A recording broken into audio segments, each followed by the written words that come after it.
दीदी,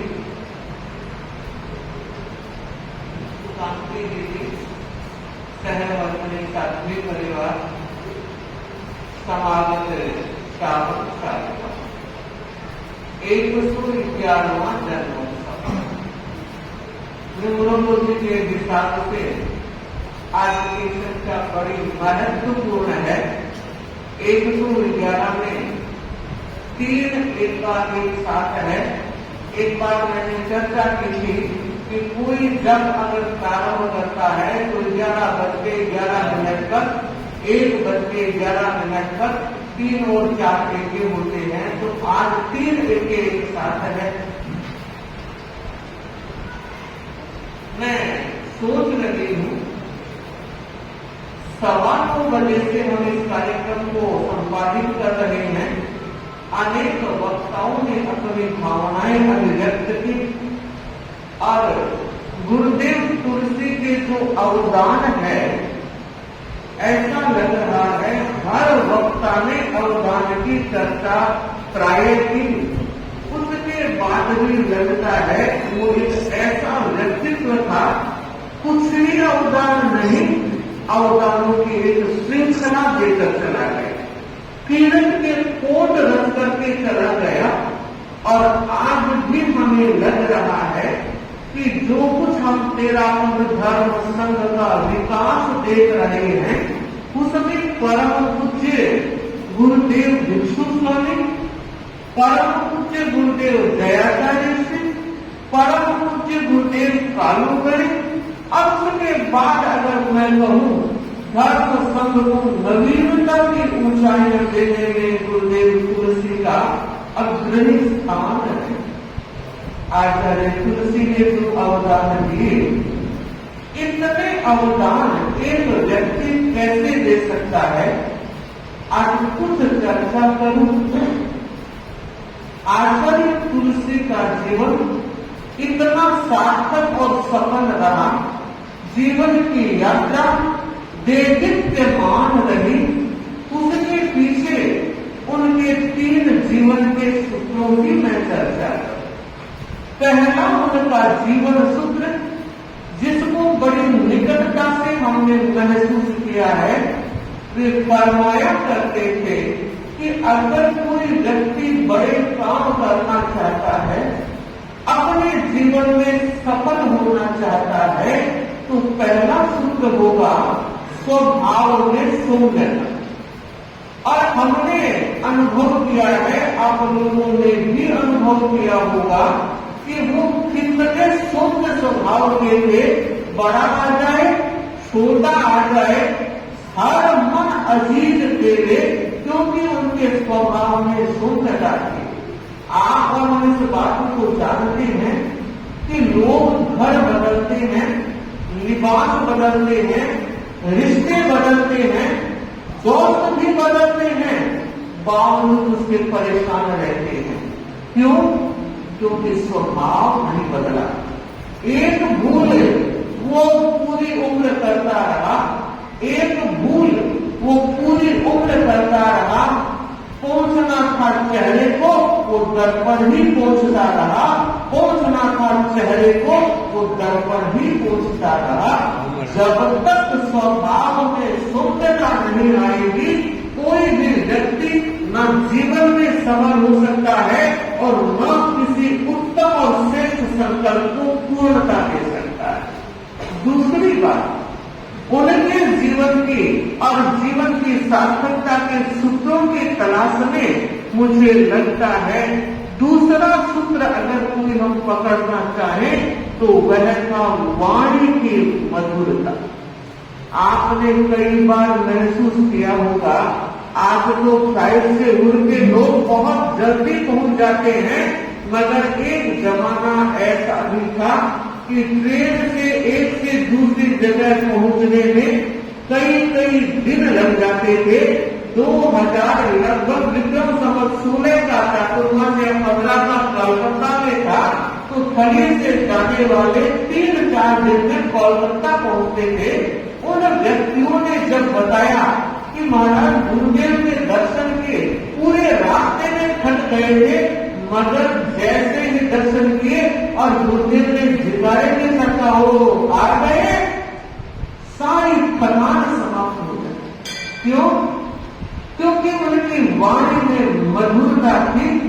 आज जिस गुरु के गुणगान हम कर रहे हैं, प्रस्तुति भावों की दे रहे हैं और श्रोता के रूप में आप सब लोग सुन रहे हैं, तो भाई दूज का यह त्योहार हमें यह कह रहा है कि हम उनके जीवन के कुछ अंशों को आत्मसात करने की संकल्पों के साथ साधना करें। वाणी की मधुरता की बात कहूं, एक छोटा सा घटना प्रसंग। घर में मेहमान आने वाले थे। पति ने पत्नी से कहा, देखो बहुत अच्छी तैयारी करना और समय पर कर देना, क्योंकि वो लेट बची थी, इसलिए हिदायत दी। नसीहत के साथ कहा, पूरी तैयारी करना, टाइम पर करना, क्योंकि मेरे अजीज आ रहे हैं। कुछ दोस्त बहुत निकट के होते हैं, कभी कभार आते हैं, तैयारी करना। पर वो वक्त आया और देखा दोस्त दोनों आप मुझे हैं, और वो दौड़कर अंदर गया और पूछा, तैयारी सब हो गई? थोड़ी सी देरी है, तैयारी में थोड़ी सी देरी है।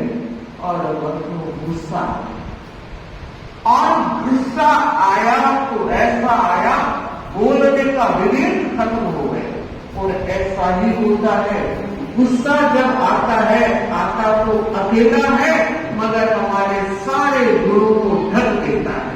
और अगर सब्र रख ले उस समय, सब्र भी अकेला ही आता है, मगर हमारे सारे गुणों को उजागर कर देता है।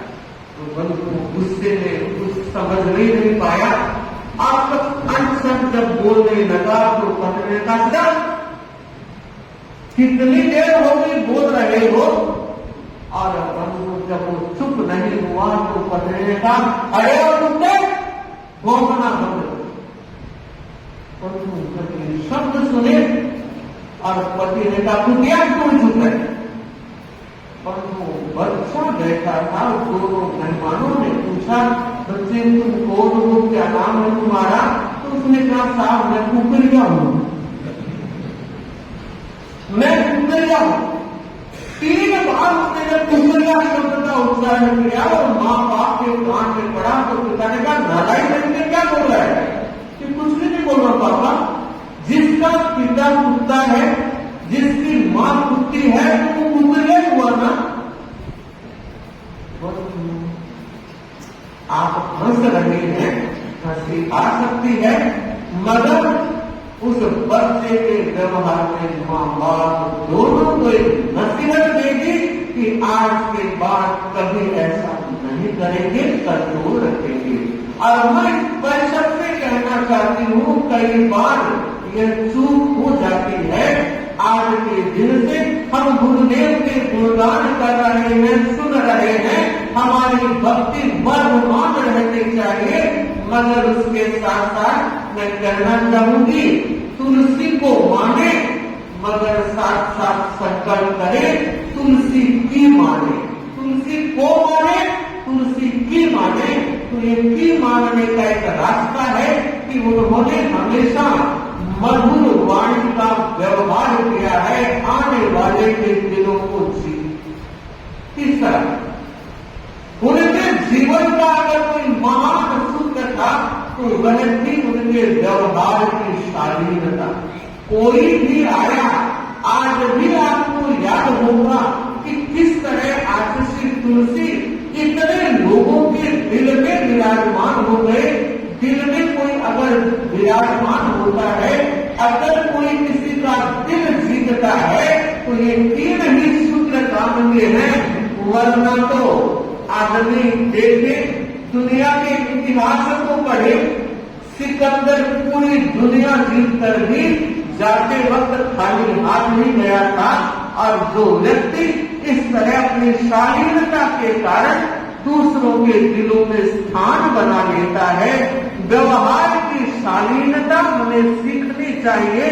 और वह शालीनता व्यक्ति पद से प्रतिष्ठा से और पैसे से बड़ा नहीं हो सकता अगर व्यवहार की शालीनता नहीं है तो, वाणी की मधुरता नहीं है तो, स्वभाव की शुद्धता नहीं है तो। एक संतों की संगोष्ठी हो रही थी, अनेक व्यक्ति आहूत किए गए थे।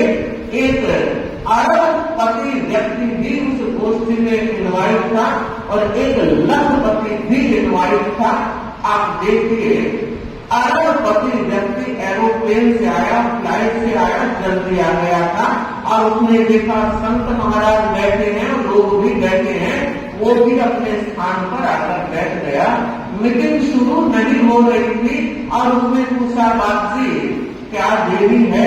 तो कहा बस एक बंदा आने वाला है, ट्रेन से आ रहा था, सूचना मिली है, थोड़ी सी ट्रेन लेट हो गई, तो अगर आप चाहें तो थोड़ा सा इंतजार 5-10 मिनट का कर लेते हैं, कोई बात नहीं। और वो ये बात कर ही रहे थे, तब तक वो दरवाजे के सामने वो भाई आ गया, हाथ में अतिथि लिए था, आ रहा था। अब देखिए, जो अरबपति व्यक्ति था अपने आसन से खड़ा हुआ उस आने वाले व्यक्ति के सम्मान में और दरवाजे तक पहुंचकर उसके अतिथि लेना चाहिए। अरबपति व्यक्ति 60 वर्ष की उम्र, लखपति व्यक्ति 45 वर्ष की उम्र, और जितने लोग बैठे थे उन सबने देखा कैसा प्रतिष्ठा उम्र, सबको दरकिनार करके एक छोटे से व्यक्ति के साथ कार्यकर्ता के सामने जो सम्मान का व्यवहार दिया, वो व्यक्ति सबके दिलों में है। सच, व्यक्ति का व्यवहार व्यक्ति को बड़ा बनाता है, वरना कोई अरबपति हो तो क्या फर्क पड़ता है, वो अपना घर चलाता है, लखपति अपना घर चलाता है, लेकिन वो व्यवहार ही है जो जिंदगी भर याद रखा जाता है, याद किया जाता है। तो मैं यह बताना चाहूंगी, गुरुदेव तुलसी ने जो संप्रदाय विहीन धर्म की रचना की और उन्होंने अपने धर्म संघ के साधु साधियों को प्रशिक्षण दिया और हमें ये संस्कार दिए, किसी भी धर्म संप्रदाय के संत हो तो अभिवादन में ओम आरंभ बोलना चाहिए। ये गुरु की वाणी शालीनता के व्यवहार को प्रकट कर रही है। हाथ जोड़ना हमारी संस्कृति है और हमारे संस्कार है। तो मैं ये कहना चाहूंगी शावक को, शालिकाओं, उनके अनुगत को, जीवन विज्ञान को, प्रेक्षाध्यान को, महिला विकास को, युवा संगठन को जितना भी हम विस्तार देना चाह रहे हैं, उससे पहले हम अपने जीवन को समझने का प्रयत्न करें, जीवन को साधने का प्रयत्न करें। और व्यक्ति अगर अपने स्वभाव में, अपने व्यवहार में, अपनी वाणी में अगर संयम रख सकता है तो मुझे लगता है वो व्यक्ति आचार्य तुलसी की सच्ची श्रद्धांजलि मनाने में, सच्चे संकल्पों की आहुति देने में योगभूत बन सकता है। ऐसे परम उपकारी गुरुदेव तुलसी जिन्होंने मुझे संयम रख दिया, मैं उनके चरणों में कृतज्ञता के साथ वंदना कर रही हूँ और कामना कर रही हूँ गुरुदेव आचार्य श्री महाश्रवण जी के प्रति कि वो हमें ऊर्जा दे, प्रेरणा दे, शक्ति और आशीर्वाद दे कि हम धर्म संघ की प्रभावना अपने साधना के साथ करते रहे। हमारी आचार निष्ठा, मर्यादा निष्ठा पहले नंबर पर रहे और उसके बाद हम संघ की प्रभावना में योगभूत बनते रहे। इसी मंगल भाव के साथ मैं बताना चाह रही हूँ, आज माननीय रामनिवास से गोयल पधारने वाले थे। कार्यक्रम में सिर्फ गेस्ट के रूप में हमारे भाई लक्ष्मीपति भूतोड़िया आदि ने उन्हें इन्वाइट किया था और उन्होंने निमंत्रण स्वीकार भी कर लिया था, मगर किसी कारण से, राजकीय कारण से उपस्थित नहीं हो सके।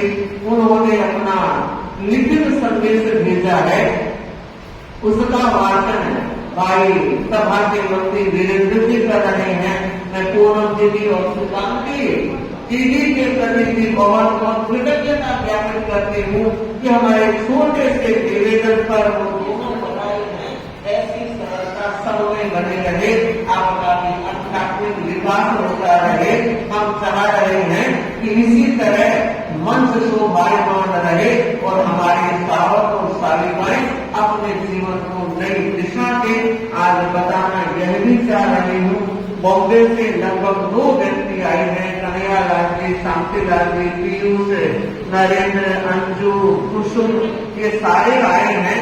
तो मैं वीरेंद्र जी के बाद सिर्फ 2 मिनट का समय अंजू को भी देना चाहूंगी, उसके बाद मंगल पाठ करने का भाव।